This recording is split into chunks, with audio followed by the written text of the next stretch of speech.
بسم اللہ الرحمن الرحیم۔ السلام علیکم۔ آج تاریخ ہے 2 دسمبر سن 2021 بروز جمعرات۔ کویت اردو نیوز کے ساتھ میں ہوں محمد عمر۔ آج کی اس ویڈیو میں کویت سے کچھ تازہ ترین نیوز اپڈیٹ شامل کرتے ہیں۔ سب سے پہلے کویت کے وزٹ ویزے کے متعلق بات کرتے ہیں کہ کویت نے 53 ممالک کے باشندوں کو ویزا جاری کرنے کے لیے سخت اقدامات اٹھائے ہیں۔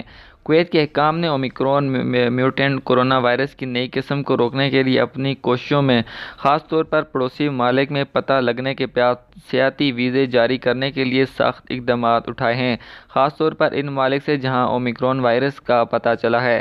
سینئر وزارتی ذرائع نے تصدیق کی ہے کہ فی الحال کویت میں کرفیو یا لاک ڈاؤن لگانے کا کوئی منصوبہ نہیں ہے۔ ایم ڈی ہیلتھ ڈسٹرکٹ کے ڈائریکٹر ڈاکٹر احمد الشدی نے کہا ہے کہ وقت کی اہم ضرورت ہے کہ ہم زمینی، سمندری اور ہوائی بندرگاہوں پر صحت کے تقاضوں اور احتیاطی تدابیر پر عمل پیرا رہیں۔ وزارت داخلہ نے ایک ہفتے کے اندر تقریباً 1200 سیاحتی ویزے جاری کیے ہیں، جہاں زیادہ سے زیادہ روزانہ کی درخواست صرف 600 ویزوں پر رکھی گئی تھی۔ ان میں سے زیادہ تر ویزے 53 ممالک کے شہریوں کو e visa on line system کے ذریعے جاری کیے گئے ہیں۔ اس کے علاوہ خلیجی ممالک کے کچھ غیر ملکیوں کو بھی سیاحتی ویزے دیے گئے ہیں، جن کے مخصوص پیشے ہیں۔ ایک اعلیٰ سطحی ذرائع نے ایک خصوصی بیان میں کویتی شہریوں اور غیر ملکیوں سے درخواست کی ہے کہ وہ فی الوقت کویت چھوڑ کر نہ جائیں، کیونکہ نئے میوٹینٹ کورونا وائرس اومیکرون سے متعلق پیش رفت کے بارے میں کوئی تصدیق شدہ سرکاری معلومات نہیں ہیں۔ اس وائرس کا ابھی تک کچھ پتہ نہیں ہے کہ کس ممالک میں یہ کس حد تک پھیل چکا ہے۔ مقامی اور بین الاقوامی سطح پر سخت احتیاطی تدابیر اختیار کرنا مکمل طور پر وائرس کے پھیلاؤ پر منحصر ہے۔ حکومت صورتحال پر گہری نظر رکھی ہوئی ہے اور ہر ایک کو صحت سے متعلقہ احتیاطی تدابیر پر عمل کرنے کا کہا گیا ہے۔ روزنامہ لمبا نے باخبر ذرائع کا حوالہ دیتے ہوئے کہا ہے کہ اومیکرون سے متعلق پیش رفت ابھی تک پھیلاؤ اور ہاٹ اسپاٹ کے پیمانے کے لحاظ سے غیر واضح ہے۔ یہ ایک ملک میں پھیل سکتا ہے، لیکن کوئی وضاحت نہیں ہے۔ ایک نامعلوم ذرائع نے مقامی اور غیر ملکی سطحوں پر سخت احتیاطی تدابیر اختیار کرنا مختلف قسم کے پھیلاؤ پر منحصر ہے۔ ذرائع نے مزید کہا ہے کہ کویتی وزارت خارجہ نے منگل کو شہریوں پر زور دیا ہے کہ وہ محفوظ رہنے کے لیے بیرون ملک سفر کرنے سے گریز کریں۔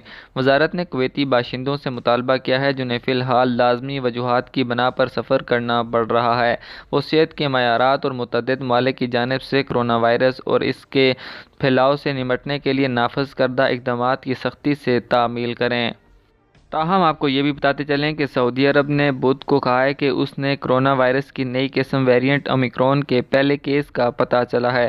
مملکت کے سرکاری سعودی پریس ایجنسی نے کہا ہے کہ یہ مقدمہ ایک شہری کا تھا جسے اس نے شمالی افریقی ملک کے طور پر بیان کیا ہے۔ اگلی خبر شامل کرتے ہیں کہ بجلی اور پانی کی وزارت نے تقریباً 27,000 ملازمین میں سے 14,500 ملازمین نے وزارت کی طرف سے نافذ کردہ فنگر پرنٹ سسٹم کے مطابق اپنے ڈیٹے کو اپ ڈیٹ کرنے کے لیے منصوبہ بندی پر کام کا آغاز کر دیا ہے۔ وزارت کے باخبر ذرائع نے بتایا ہے کہ باقی ماندہ تعداد جلد از جلد وزارت کے منظور شدہ دفاتر میں فنگر پرنٹ ٹیم کو اپنے ڈیٹا کی تجدید کے لیے بھیجی جائے، تاکہ ٹیم شرائط کے مطابق اگلے فروری سے پہلے پورے سسٹم کو فعال کر سکے۔ ذرائع نے وضاحت کی ہے کہ انتظامی امور کے شعبے نے پہلے سرکولر جاری کیے تھے، جس میں سے ملازمین کو پابند کیا گیا تھا کہ قانونی جوابدہی سے بچنے کے لیے اپنے ڈیٹے کو اپ ڈیٹ کریں، تاکہ منصوبے کے ہر وقت تعمیل کو یقینی بنایا جا سکے۔ آج کی خبروں سے اتنا ہی۔ مزید خبروں کے لیے ہمارے یوٹیوب چینل پر وزٹ کریں، ہمارے چینل کو سبسکرائب کریں اور بیل آئیکن کو ضرور پریس کریں تاکہ آپ لمحہ بلمحہ اپڈیٹ حاصل کر سکیں۔ مجھے دیجیے اجازت۔ اللہ حافظ۔